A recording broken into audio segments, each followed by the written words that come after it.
Hey guys, Sandy here, and today I am using a sketch from Susan Stringfellow, and I am also scrapbooking one photograph, and that is a through a rainy window rainbow photo. And I've pulled a bunch of stuff from my stash and also some things from my Secret Not Secret Kit Club. Let's see what I can do. Alright, the first thing I'm going to do is figure out which page I want as my background paper. So I have this dotted paper that came in Stargazer, and I also have this gold kind of swirly looking paper, and that actually came from, oh, you know what? I just lied. That's not from Stargazer. That's from One Canoe 2, the Creekside collection. And then this paper is gold and it has glitter on it, and that is from the Carousel paper pad. Every time I see this dotted paper, for some reason I think it came from the Stargazer collection, but it didn't. It came from Creekside. So I've decided that my darker page is going to be my background, and then this lighter page is going to be in the foreground. I am going to add a little bit of ink. I'm going to use chipped sapphire. I love this. It's a dark blue ink. It is just beautiful. So I'm just going to do the edges around this page. I definitely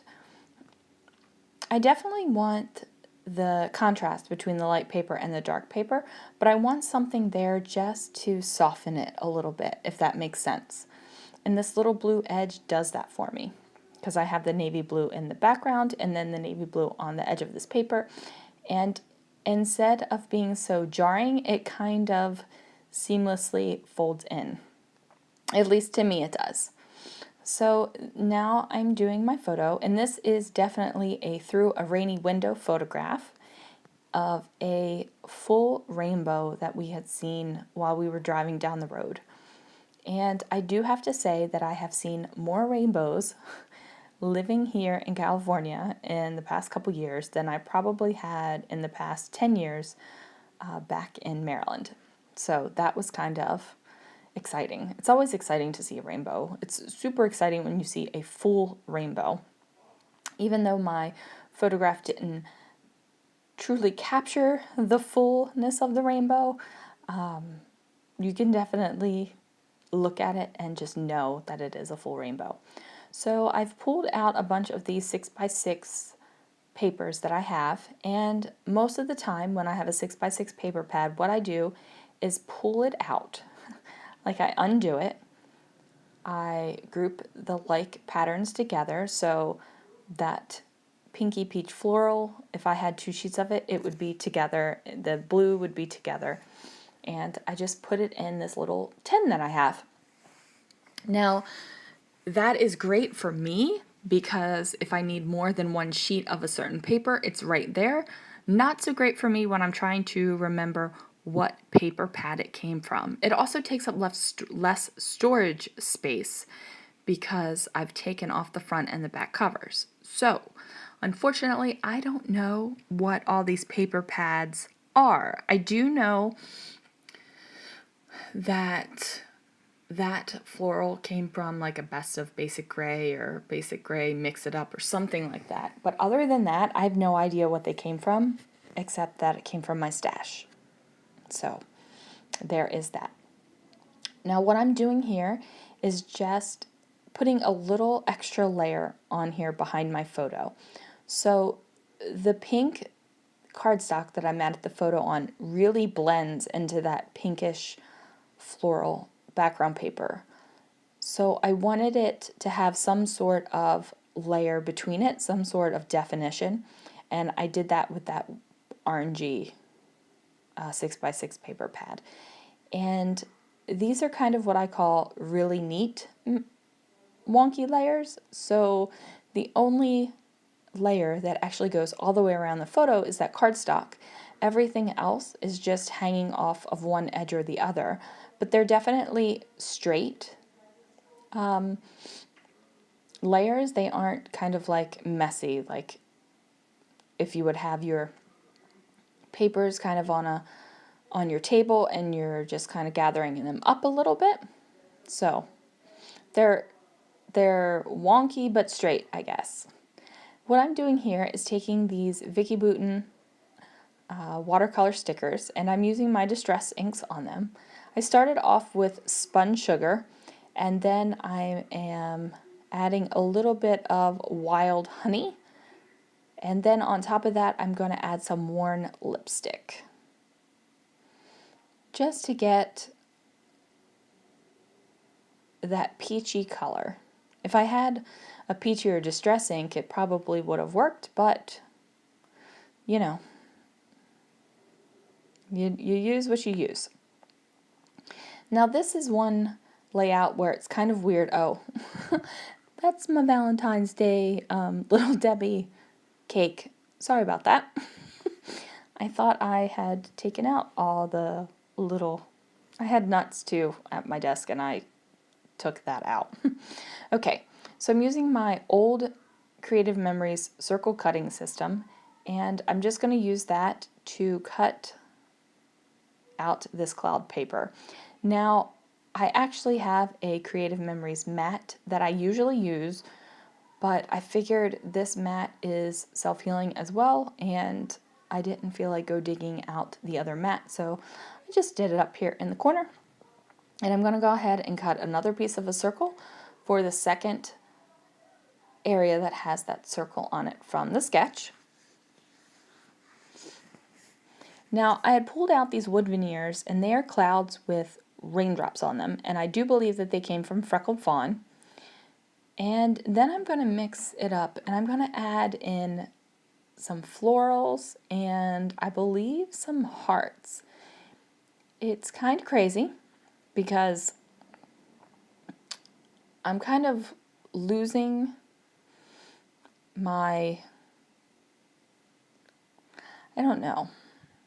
So I'm scrapbooking this layout. I'm thinking it's just going to be, you know, clouds and very generic bits and pieces, and I'll probably, you know, add some rhinestones or something. But instead, I decide to mix it up with florals and hearts. So this turns into kind of one of those mishmashes of scrapbooking layouts that kind of has a theme but doesn't have a theme. I don't know. It's just the page is finished. It's kind of awkward to me at the end, but the page is finished and I'm happy with that. So I am using these thickers that say Shine On, and I figured that that was appropriate for a rainbow page. And I'm just going to go ahead and position that to where I think it looks okay. And it's going to be at this bottom right corner. And I'm thinking that I'm going to add these little like whoosh whoosh out. I don't know what to call them, like excitement lines. I like whoosh whoosh better.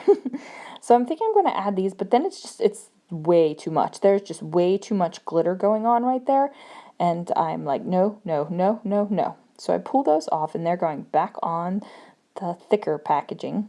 And I'm just kind of trying to figure out where exactly I want these clouds to go. So I take a minute and I decide, I'm not exactly sure, but what I am going to do is go down to the bottom of the layout and I work on this little circle bit. Now the sketch just had the circle bit with a line, but I wanted to add a little bit more. So I pull out my sticker book, and it is the Chamel one, because I know that there's rainbows in there, and I find one, except that the sticker is just really thin and doesn't hold up, and I don't want you to be able to see through it. So I take some of this orange paper that I used to mat my photo up there, and I just hand cut a mat around the sticker. And it's not perfectly even, and I'm okay with that. I mean, rainbows aren't perfectly even either. And then I decide, you know what, I'm going to bring in the lightning bolt, and I just tuck it in ever so slightly a little bit because I know that the lightning bolt is not exactly positioned right, and I don't want to press it all the way down yet. So I just keep flipping through the sticker book, and it's amazing because this sticker book has a lot of versatility to it. It's amazing how many stickers I've pulled out and used, not just because there's a sticker book to flip through and look through, not because I was dead set on using a sticker from it, but I'm like, wow, there's actually a lot of options in here. So I go ahead and use that lightning bolt washi tape arrow, and I place it down there on the bottom over top of that little bit of cloud circle. And I'm thinking about bringing in some more florals, but I'm not. The more I'm looking at it, excuse me, the more I'm looking at it, it's not working for me. But what I do find is another strip of this lightning bolt paper, and I'm like, oh yes, I can just bring this up some more. I can have these lightning bolts in 3 different places, and it kind of works with the whole weather thing that's going on. And I just go ahead and get that positioned in there, and I'm happy with the way that is, and I'm like, yes, it's coming together. Let me get my little floral piece back in there. And then I like how that flower and the sticker create that little area that my cloud can nestle right up in there. I love finding little places where I can nestle little bits inside other ones. They don't necessarily have to be touching or layered underneath of each other, but just close to and like nestled in so that it looks like they're getting ready to cuddle up, is what I see in my mind. And I'm thinking that I'm going to put a tag over here, but this tag, way too small. Yeah, it was just way too small. So I'm going through and trying to figure out what I can put over there. Do I want a full-on tag with twine, or is there something else I can put over there? But in the meantime, I grab another one of these new brads from Simple Stories, and basically all that is an enamel dot on a metal backing that is adhesive on the back, so you don't have brad tines. Now, I'm not opposed to brad tines whatsoever, but sometimes these little adhesive things come in handy. Now, I went ahead and pulled out this little journaling card thing, and this came from, I believe this came from the Target Dollar Spot a little while ago. Not exactly sure when. But I just felt like this little grouping on the side needed something to ground it. And that little bit did. And it had that orangey color, that orangey and pinky color, and it worked for me. So I just went ahead and did that. Now I decided that I need to add one more of these new brads, and I went ahead and layered it over top of the flower and the lightning bolt. And that just reinforces the whole round thing I have going on in each of these 3 cluster areas, and it also repeats that metal and enamel texture. Now I'm pulling out some puffy hearts, and some of these are from the Chamel Go Now Go collection, and some are from the We Are Memory Keepers collection called Honey, I'm Home. And I mean, look, I've got rain clouds and thunder or lightning bolts and flowers and hearts. Like, I am just piling it all on.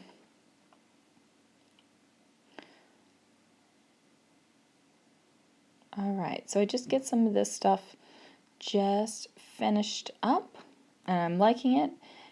I'm thinking though, like, I've moved away from the feel that I was starting at. I was starting at kind of a, I want to say more of a, maybe not sophisticated, but it does turn into a very fun and almost, dare I say, whimsical layout. And I felt like I needed to do something to make that even more apparent. So I added some enamel dots, and then I'm going to add 3 colors of Color Theory mist. And Those are glass slipper, poppy, and lemon zest. And that kind of brings the fun back a little bit, I guess. Okay, go ahead and subscribe if you haven't already, because there is going to be yet another sketch process video for Follow a Sketch February tomorrow. Thanks so much for watching, guys, and I will catch you later.